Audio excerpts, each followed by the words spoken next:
Yesterday is gone, another day has come. Do something new in my life.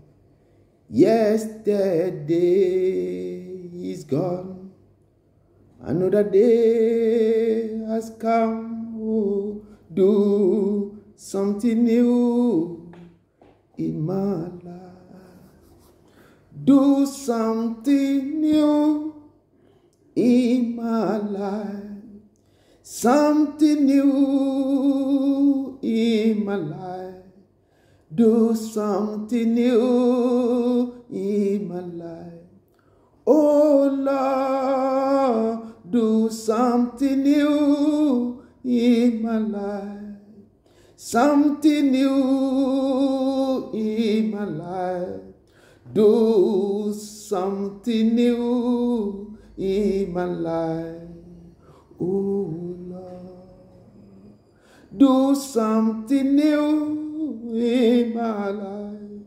Something new in my life. Do something new in my life. Oh Lord, do something new in my life. Something new in my life. Do something new in my life. Oh Lord, fais quelque chose dans ma vie. Nouvelle chose dans ma vie. Fais quelque chose dans ma vie. Jésus,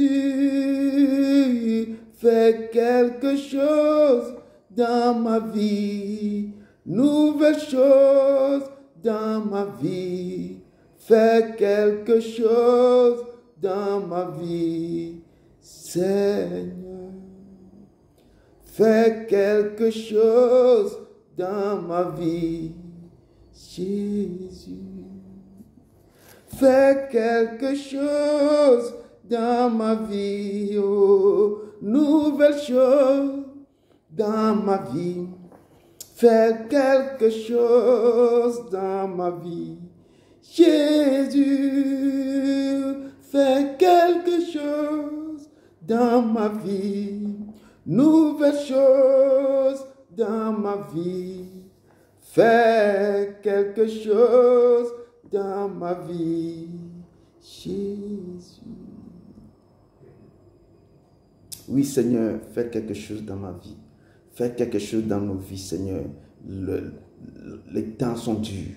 Les temps sont tellement durs et difficiles, Seigneur. Change le cours de nos vies. Fais quelque chose dans nos vies. Do something new in our lives, Seigneur. Car ton peuple est présent, il t'attend. Ton peuple est venu avec un cœur sincère pour que tu changes le cours de leur vie. Que tu changes les choses dans leur vie, Seigneur. Nous te disons merci. Merci pour ce matin.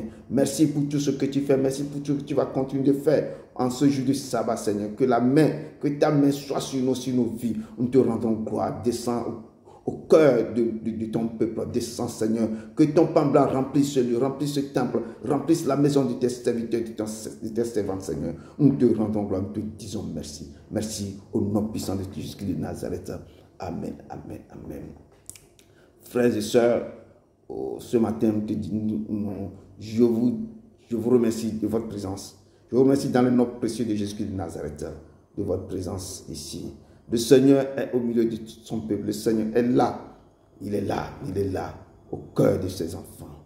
Nous vous saluons dans le nom précieux de Jésus-Christ de Nazareth. Avant de commencer, nous allons nous remettre nos vies dans la main. Nous allons aller vers ce Dieu fidèle, grand et redoutable pour lui dire vraiment, Seigneur, que ton nom est grand et que tout ce que nous allons aller vers lui dans la repentance. Seigneur, Dieu d'Abraham, d'Isaac et de Jacob, nos regards se sont tournés vers toi, Seigneur. Comme tu as dit, à tes peuples, de venir vers toi dans la repentance pour nos cœurs, de déchirer nos cœurs et non nos vêtements, de venir vers toi pour tout ce que nous avons fait qui ne confesse pas ton nom dans nos vies, que nous devons le repentir devant toi, Seigneur. C'est pourquoi ce matin, ton peuple ici présent se tourne vers toi pour te demander pardon pour toutes les actes que nous avons posés. Pardon pour nos maisons, pardon pour nos parents, pardon pour nos nations. Pardon, Seigneur, pour tout ce que nous avons fait, pour nos enfants, pour pour tout ce que nous avons pu faire, ou les grands, les gens ont pu faire. Père, nous sommes là pour te demander pardon. Ce que nous avons pu toucher, ce que nous avons pu voir avec les yeux, attendre avec nos oreilles, dire les choses dans nos bouches pour calomnier, pour insulter quelqu'un. Seigneur, tout cela ne sont pas dignes devant ta face, papa. C'est pourquoi nous sommes là pour te dire pardon, Seigneur. Pardon au fond de nos cœurs. Pardon pour tout ce que tu nous fais. Pardon, Seigneur, car toi seul tu es grand. Tu as dit que j'effacerai tous vos iniquités. S'ils sont comme les cramoisis, deviendront blancs comme la neige. C'est pourquoi ce matin, nous te demandons de nous pardonner. Et purifie nos vies, purifie cette maison, purifie ton peuple ici présent. Purifie-les du lieu de ta demeure, Seigneur. Merci. Merci pour ce temps, merci pour toi. En ce moment, nous demandons que le sang de la Alliance coule sur ce lieu, coule dans nos vies, coule maintenant pour nous ramener vers toi, coule pour que nous puissions aussi être purifiés de tout chose, que le sang nous donne la vie, que le sang nous donne la santé, que ce sang et débloque tous les problèmes dans nos vies, que le sang de l'Alliance soit là pour que nous puissions aller dire enfant. Seigneur, nous te rendrons gloire, nous te disons merci. Tu as dit que tu répandras ton esprit sur nous, Seigneur.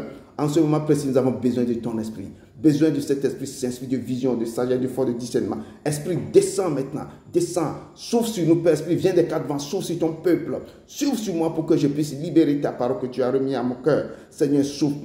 Remplis-nous de ton intelligence. Remplis-nous de ta puissance, de ta grandeur. Esprit Saint, l'heure vient déjà arriver, une volonté d'adorer en esprit en vérité. Prends contrôle de ce lieu. Prends contrôle de ce lieu. Prends contrôle, Père. Prends contrôle, touche le cœur de tes servants, de tes serviteurs, ici présents, tous les gens qui nous regardent en différé ou en direct. Seigneur, prends contrôle de leur vie et touche-leur, remplis-leur, déchire les choses qui ne vont pas dans leur vie, bloque les choses qui ne vont pas, Seigneur, et débloque les choses, Père éternel tout-puissant, et déprogramme tout ce qui a été programmé sur leur vie négativement. Seigneur, nous sommes là, ne passe pas sans nous toucher, car tu es l'Éternel, tu es le roi, tu es l'agneau immolé. Viens dans nos cœurs, viens dans nos cœurs. Sois toi le vrai Dieu, le Seigneur, le Sauveur, au nom puissant de ton Fils Jésus-Christ de Nazareth. Amen, amen, amen. Peuple de Dieu, je vous dis une fois de plus, merci de votre présence. Merci parce que le Seigneur est tellement content de votre présence. Il est tellement fier de vous que vous êtes toujours au rendez-vous. C'est pourquoi il vous dit ce matin que vous êtes ses filles et ses fils. Ce soir, nous allons rentrer et parler d'un personnage, parler d'un serviteur de Dieu qui est différent de tous les apôtres. Parler de cet homme immense, grand, qui respirait la confiance. Son nom, c'est Paul de Tarse, ou Saul, que les gens connaissaient quand il était dans sa gloire, quand il persécutait l'Église. Donc nous allons tourner nos regards vers Actes des Apôtres 9 à partir du verset 1. Nous allons contempler, nous allons lire, nous allons décortiquer un peu et nous allons demander à l'Éternel de nous expliquer les choses, de parler de cet homme, que nous puissions aussi aller marcher comme lui dans la voie que Dieu a tracée sur sa vie. Amen. Je lis dans le nom puissant de Jésus-Christ de Nazareth, Actes des Apôtres 9 à partir du verset 1. Cependant, Saul respira encore la menace et le meurtre contre les disciples du Seigneur, se rendit chez les souverains sacrificateurs et lui demanda des lettres pour les synagogues de Damas, afin que s'il trouvait des partisans de la nouvelle doctrine, hommes ou femmes, il les amena liés à Jérusalem comme il était en chemin et qu'il s'approchait de Damas. Tout à coup, une lumière venant du ciel resplendit autour de lui. Il tomba par terre. Il entendit une voix qui lui disait « Saul, Saul, pourquoi me persécutes-tu » Il répondit « Qui es-tu, Seigneur ?» Et le Seigneur dit « Je suis Jésus que tu persécutes. Il te sera dur de retomber contre les aiguillons. » Tremblant et saisi d'effroi, il dit « Seigneur, que veux-tu que je fasse ?» Et le Seigneur lui dit « Lève-toi, entre dans la ville, on te dira ce que tu dois faire. » Les hommes qui l'accompagnaient demeuraient stupéfaits. Il entendait bien la voix, mais il ne voyait personne. Saul se releva de terre, et quoique ses yeux fussent ouverts, il ne voyait rien. On lui prit par la main et on le conduisit à Damas. Il restait 3 jours sans voir et ne mangeait ni ne but. Il y avait à Damas un disciple nommé Ananias. Le Seigneur lui dit dans une vision, Ananias, il répondit, me voici, Seigneur. Et le Seigneur lui dit, lève-toi, va dans la rue qu'on appelle la droite et cherche dans la maison de Judas un nommé Saul de Tarse. Car il prie. Et il a vu en vision un homme du nom d'Ananias qui entrait et qui lui imposait des mains afin qu'il recouvra la vue. Ananias répondit, Seigneur, j'ai appris à plusieurs personnes tout le mal que cet homme a fait à tes saints dans Jérusalem. Et il a ici des pouvoirs de la part des principaux sacrificateurs pour lier tout ce qui invoque ton nom. Mais le Seigneur lui dit, va, car cet homme est un instrument que j'ai choisi pour porter mon nom devant les nations, devant les rois et devant les fils d'Israël. Et je lui montrerai tout ce qu'il doit souffrir pour mon nom. Amen. Que toute la gloire soit rendue à Dieu. Acclamons la parole de l'Éternel. Dieu d'Abraham, d'Isaac et de Jacob, toi qui es saint, toi qui es grand, car tu es immense, fort, puissance, toi qui marches au milieu de ces chandeliers, tu as les 7 étoiles dans ta main, toi Seigneur, descends au milieu de ton peuple. Père, descends, Esprit, viens des 4 vents, sauve sur moi maintenant, pour que je puisse maintenant libérer tes paroles. Toi, à travers moi, efface-moi complètement et prends contrôle de ma bouche, prends contrôle de tout mon être, et puis parle au cœur de ton peuple. Parle à tes enfants, parle à eux, Seigneur. Ce matin, nous sommes là pour t'écouter, nous sommes là pour t'attendre, Seigneur. Enseigne-nous sur la vie de Saul, Paul de Tarse, Seigneur. Manifeste-toi, Seigneur, au nom de ton Fils Jésus de Nazareth. Amen, amen, amen. Bien-aimés, je viens encore une fois dans le nom précieux de Jésus de Nazareth pour vous refléter ce Saul de Tarse que le peuple de Dieu est en train de parler un peu de ce Saul de Tarse qui a parcouru, qui était présent même lors de la mort d'Étienne. Il a participé même à la mort d'Étienne. Et c'est un homme qui persécutait l'Église. Un homme très, très, très charismatique. Un homme qui est très, très intelligent aussi. Parce que c'est quelqu'un qui était l'élève de Gamaliel, qui a étudié même, il connaît la doctrine, il connaît même la Torah. Il était quelqu'un de très brillant, très cultivé. Mais c'est cet homme que les Sandriens et les sacrificateurs, ils ont pris pour pouvoir jeter en prison les chrétiens. Jusque le départ de Jésus, l'Église et les chrétiens sont persécutés en ce temps. Ils étaient persécutés d'une manière terrible. Ils étaient persécutés. Et cependant, c'est le souverain sacrificateur et tous ceux qui étaient avec Paul qui faisaient des choses incroyables. Donc, je peux dire ici que on dit que Saul de Tarse, qu'est-ce qu'il faisait à l'époque? Il jetait vraiment les chrétiens en prison. Je vais lire un passage pour montrer la façon dont il jetait vraiment les gens en prison.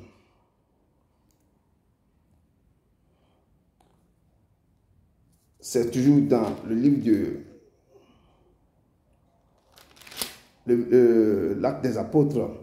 On nous dit ici, cependant, le souverain sacrificateur et tous ceux qui étaient avec lui, savoir le parti des Sadducéens, se levèrent remplis de jalousie, mit la main sur les apôtres et les jetaient dans les prisons publiques.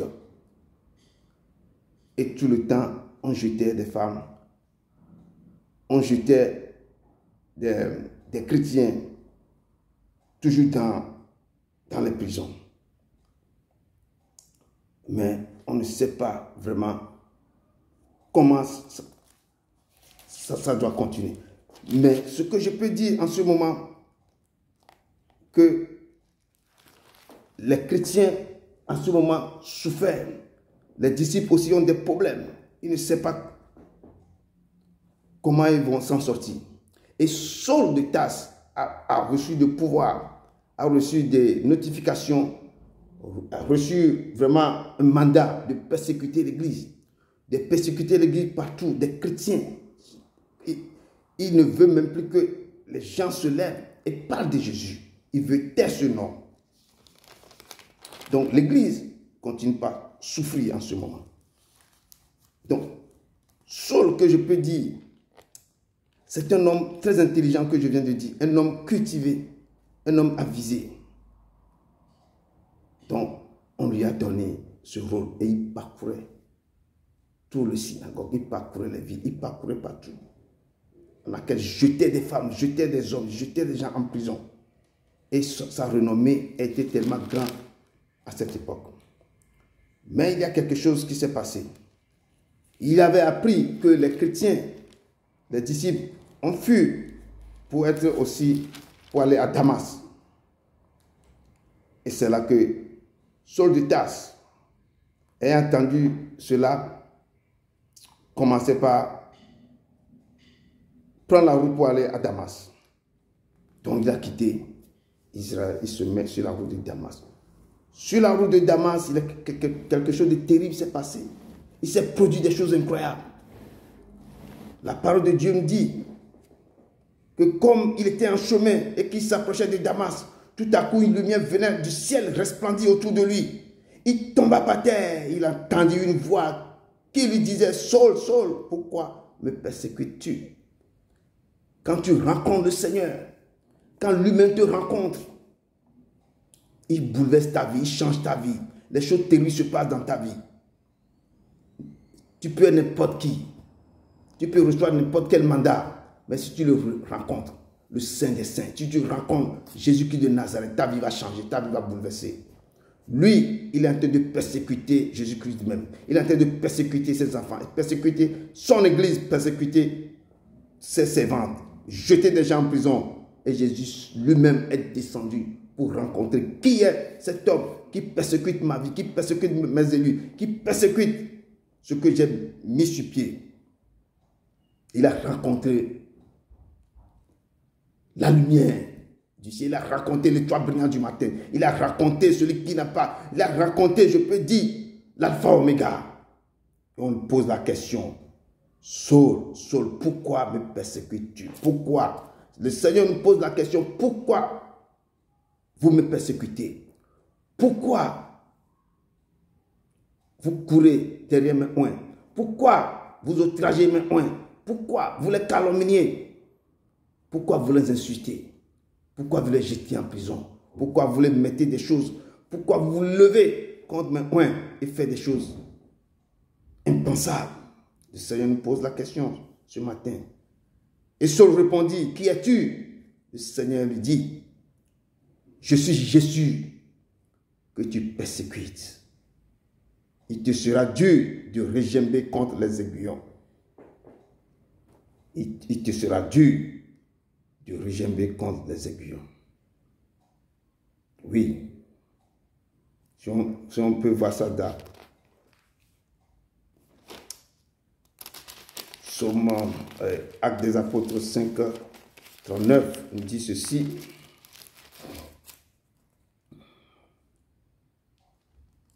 « 59 nous ramène à ce moment.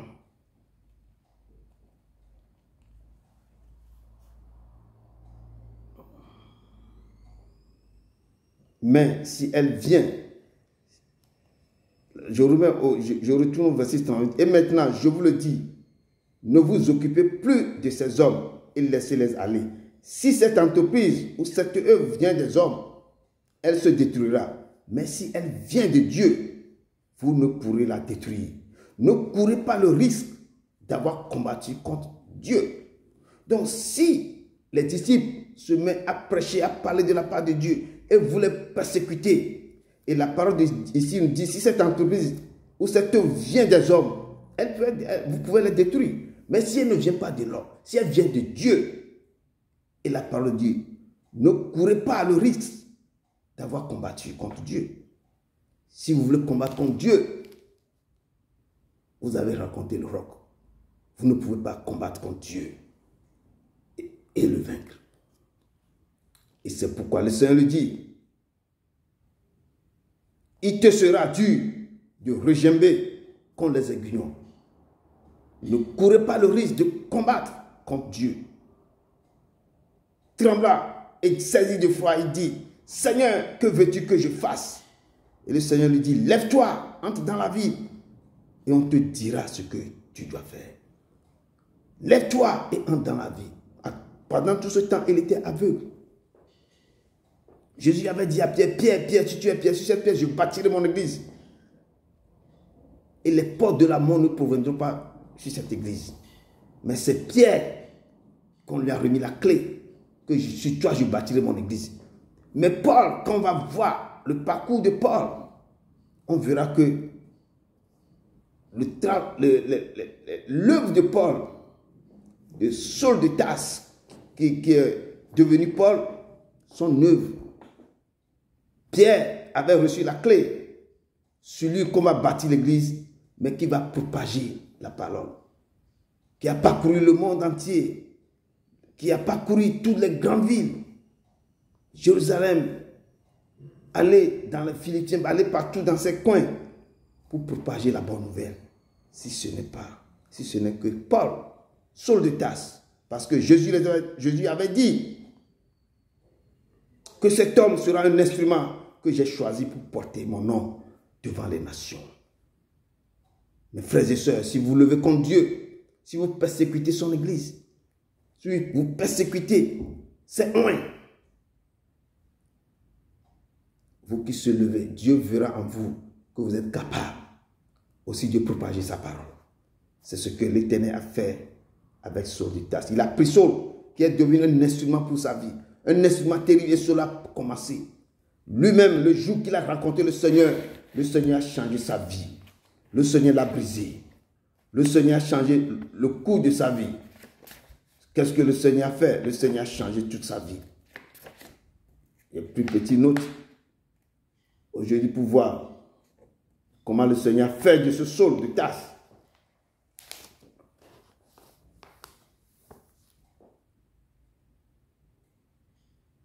Dieu, le Seigneur Jésus-Christ, notre Père, dit, est en train de broyer la vie de Saul.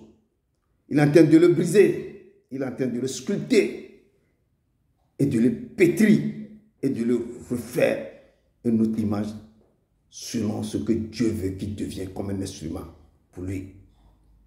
Et l'Éternel l'a utilisé d'une manière ou d'une autre. Le Seigneur nous interpelle ce soir que quand il t'appelle pour son œuvre, quand tu cours, tu parcours sa vie, tu le poursuis, tu le pourchasses, tu le persécutes. Quand tu le rencontres dans sa grandeur, quand il a rencontré Jésus, lui seul a vu la lumière et les autres entendaient la voix. Personne ne le voit, mais seul Saul de Tarse a vu.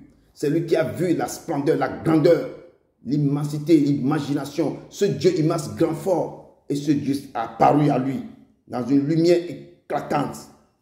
Et Saul a perdu la vue. Ses yeux sont restés ouverts, mais il ne peut pas voir. Et Dieu a révélé maintenant à Ananias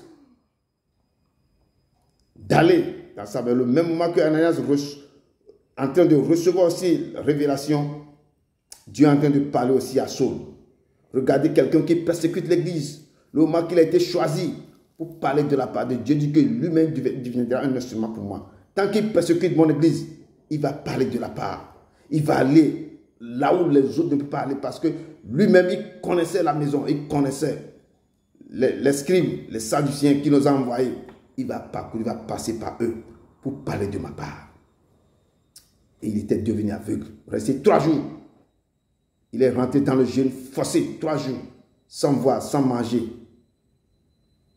Et en ce moment, le Seigneur est en train de travailler, en train de le brailler, en train de le sculpter, en train de remettre des choses, l'ordre dans sa vie, en train de télécharger ses pensées, ses lois dans le cœur, dans son esprit. Écrit ses lois dans ses tablettes.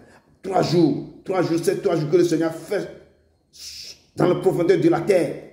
3 jours a suffi pour Saul de Tarse pour télécharger tous les écrits, les lois. Et toute l'onction divine, il a reçu ça dans 3 jours.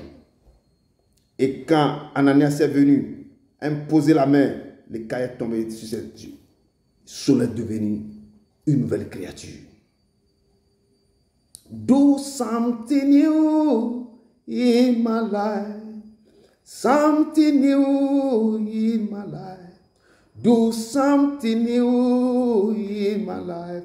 Oh Lord, do something new in my life. Something new in my life. Do something new in my life. Oh Lord, fais quelque chose dans ma vie. Nouvelle chose dans ma vie. Fais quelque chose dans ma vie. Jésus, fais quelque chose dans ma vie. Nouvelle chose dans ma vie. Fais quelque chose dans ma vie. Jésus. Oui, Saul de Tarse, sa vie a changé, a bouleversé. Quand les cailloux sont tombés dans ses yeux, il a reçu un baptême et la puissance de Dieu est rentrée en lui. Il a commencé.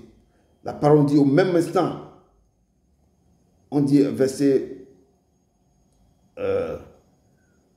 17, Ananias sortit et lorsqu'il fut arrivé dans la maison, il imposa les mains à Saul en disant, Saul mon frère, le Seigneur Jésus qui t'est apparu sur le chemin par lequel tu venais m'a envoyé pour que tu recouvres la vue et que tu sois rempli du Saint-Esprit. Au même instant, il tomba de ses yeux comme des écailles et il recouvra la vue. Il se leva et fut baptisé. Et après qu'il eut pris de la nourriture, les forces lui revinrent. Saul resta quelques jours avec les disciples qui étaient à Damas. Et aussitôt, il prêcha dans les synagogues que Jésus est le Fils de Dieu. Une personne qui se lève, qui combat, qui persécute Jésus, maintenant lui-même se dresse maintenant, il rentre dans les synagogues et il a parlé des merveilles de Jésus, que Jésus est le Fils de Dieu. Il a commencé à parler, lui qui poursuivait, qui tuait, qui enfermait les gens, qui emprisonnait les femmes, les hommes et les femmes, les enfants. Il commençait par parler des merveilles de ce Jésus-Christ. Regardez, Père, mes frères et sœurs, parlez de la part de Jésus, parlez de cette merveille qui est le Jésus-Christ. Il est le Fils de Dieu vivant, que nul ne peut arrêter l'accomplissement de ce qu'il a mis dans nos cœurs. Il est le Dieu. Saul de Tarse commençait par prêcher. Il commençait par parler de la part. Et tout le monde était étonné en voyant cet homme qui commençait par parler de la part de Dieu. Et les gens commençaient par chercher. Maintenant, le peuple maintenant de Jérusalem cherchait à le persécuter, cherchait à le tuer même. On l'a fait fuir. Il a fait beaucoup de naufrages. Il avait écrit beaucoup de livres. Je dis que Pierre qui a reçu la clé, Pierre qui a reçu la clé, qui va fonder l'église, mais c'est Saul de Tarse, Paul, qui a commencé, qui a propagé la nouvelle, qui a écrit des livres. Il lui-même n'est pas marché avec Jésus. Il n'a même pas connu Jésus. Mais il a vu des merveilles. C'est lui qui a parlé, il avait écrit des livres. Il a dit des choses. C'est lui qui a révélé que nous ne devons pas lutter contre la chair et le sang, mais contre les autorités. C'est lui qui avait parlé des dons, le fruit de l'esprit. C'est lui qui avait révélé beaucoup de choses. Il avait parcouru la terre, il avait parlé, il avait évangélisé, il avait créé, il avait beaucoup d'églises de son sein. Et Saul avait laissé des traces. Il avait éduqué l'église, il avait parlé, ils avaient enseigné. Son livre sont remplis des choses qu'il a téléchargées sur le Seigneur. Lui qui n'avait pas marché avec Jésus-Christ de Nazareth, mais Dieu l'a choisi pour être un instrument. Et quand nous retournons vers 2 Corinthiens 11, nous pouvons voir vraiment tout ce qu'il avait enduré, il avait parlé. J'exhorte au peuple de Dieu de marcher comme Paul, d'imiter Paul, d'imiter les bienfaits, comment il a pris son temps pour parcourir, pour évangéliser, pour écrire dans des problèmes. Dieu l'a envoyé partout. Dieu lui a dit à un moment donné, tu vas aller à Rome. D'abord, tu vas aller à Jérusalem pour parler de ma part. À Jérusalem, on l'a arrêté. On l'a envoyé à Rome. À Rome, il était enchaîné. Mais il parlait de la part de l'Éternel. Il a glorifié le nom de l'Éternel. Avant de rendre l'âme, il avait fait parce qu'il est devenu un instrument essentiel, un instrument terrible pour ce Jésus. J'exhorte au peuple de Dieu d'être un instrument de Dieu, de se tenir ferme dans toutes les dimensions, de se tenir ferme dans tous les combats, dans tous les tourments, de tenir ferme.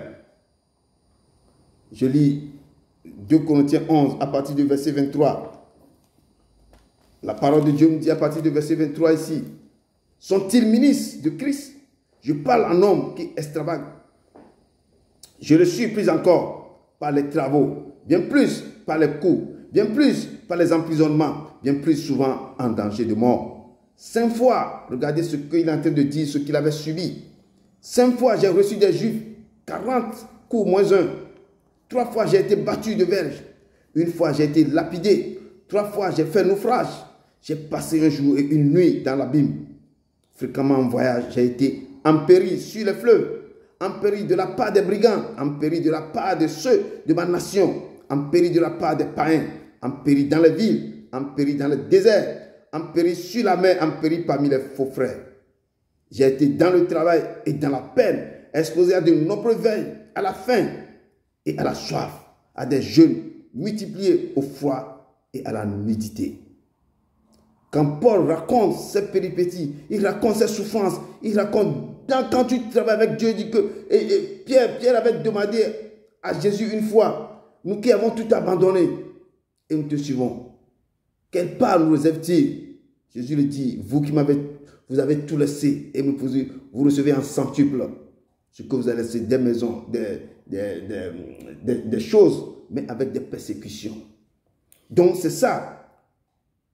Paul de Tarse qui persécute l'Église à son tour, quand il a pris à cœur de travailler pour Dieu, quand Dieu l'a pris comme un instrument pour lui de travailler, Paul nous parle maintenant de tous les problèmes. Combien de fois il avait vu des péripéties, combien de fois il a été lapidé, combien de fois il a fait naufrage, combien de fois il était en péril dans les villes, dans les nations, dans les déserts, combien de fois il n'a pas été souffert.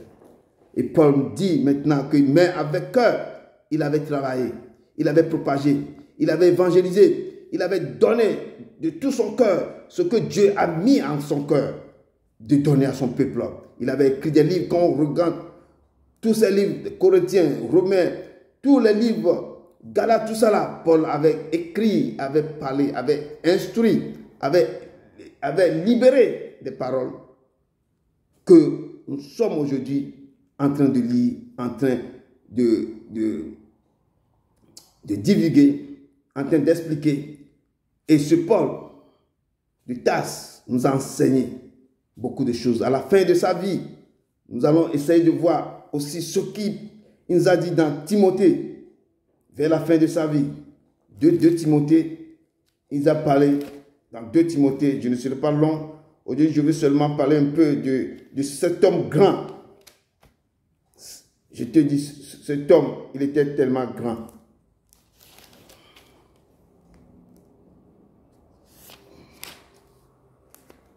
Il nous a parlé un peu dans 2 Timothée 4, à partir de verset 7 à 8. À la fin de sa vie, qu'est-ce qu'il avait fait à la fin de sa vie?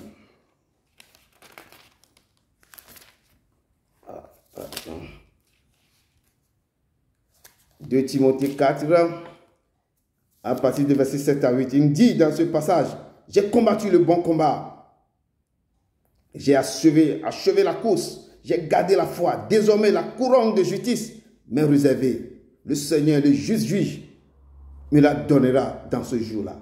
Et non seulement à moi, mais encore à tous ceux qui auront aimé son avènement. Donc, il me dit dans ce moment que j'ai combattu le bon combat. Nous devons combattre le bon combat. Nous devons faire ce que Dieu a mis à cœur de faire sur la vie. Sur cette terre, chacun doit aller de l'avant. Chacun doit chercher à faire le bon combat. À faire ce que Dieu a mis, a donné comme talent. Et que tu peux être fier, te dire que j'ai combattu le bon combat. J'ai achevé ma course. J'ai gardé la foi. Nous devons garder la foi. Nous devons faire le bon combat. Nous devons achever la course. Et là, nous serons dit que maintenant, nous pouvons rentrer dans le cœur, dans la maison du grand Dieu, dans sa maison, de rentrer dans le sein d'Abraham. Et nous pouvons être fiers de Dieu, nous avons combattu le bon combat. Frères et sœurs, ce soir, je veux dire, ce matin, je vous apporter ce personnage, Paul de Tarse, cet apôtre qui n'a pas marché à côté de Jésus, mais ce qu'il avait fait est plus grand, est plus immense que beaucoup de disciples qui ont marché avec lui. Et à la fin de sa vie, il a dit, j'ai combattu le bon combat. Je vous exhorte de combattre vos bons combats, d'achever la course que Dieu a donné de faire et de garder la foi, surtout garder la foi, parce que le temps devient dur et le jour approche. Gardez la foi. Il dit que quand je viendrai, est-ce que je trouverai la foi sur la terre? Gardez la foi. Que l'Éternel vous aime, que l'Éternel soit avec vous, que l'Éternel vous parle pour que vous imitez les vrais apôtres, les gens qui ont donné leur vie, qui ont combattu, qui ont marché sur cette terre, qui ont laissé les traces, qui ont écrit, qui nous ont enseigné les doctrines. Ce que nous étudions maintenant, c'est cet apôtre qui ont parlé, qui nous instruit maintenant. Donc je vous laisse de décortiquer, de fouiller ces passages, parce que la parole de Dieu nous dit dans Josué que ce livre de la loi ne se lève point de ta bouche. Médite le jour et nuit. Méditez et vous allez connaître cet homme, vous allez connaître ce grand homme qui a donné toute sa vie. Dieu l'a utilisé, il est devenu un instrument de la part de l'Éternel. De la part de l'Éternel. C'est ainsi que le Seigneur va vous utiliser aussi. Vous serez l'instrument. Il a dit que vous recevez le Saint-Esprit survenant sur vous, vous serez mes témoins dans Jérusalem, dans la Judée et aux extrémités de la terre. Vous aussi, vous serez ces témoins. Comme Paul de Tarse devient témoin incontesté de Jésus-Christ de Nazareth. Je vous bénis. Que le Seigneur Tout-Puissant soit avec vous. Qu'il descende sa main sur votre vie. Qu'il soit au cœur, à la porte de votre cœur. Qu'il vous dirige. Qu'il marche avec vous. Qu'il soit au milieu de toutes vos pensées. Que le Saint-Esprit vous guide. Qu'il vous bénisse. Je vous laisse dans le cœur. Je vous laisse la paix que le monde n'a pas connue. Que cette paix demeure dans vos maisons. Que le Seigneur vous bénisse au nom de son Fils Jésus-Christ de Nazareth. Amen. Amen. Amen. Fais quelque chose dans ma vie. Nouvelle chose dans ma vie. Fais quelque chose dans ma vie. Jésus, oh, fais quelque chose dans ma vie. Nouvelle chose dans ma vie. Fais quelque chose dans ma vie. Jésus. Allez dans la paix du Christ. Amen, amen, amen.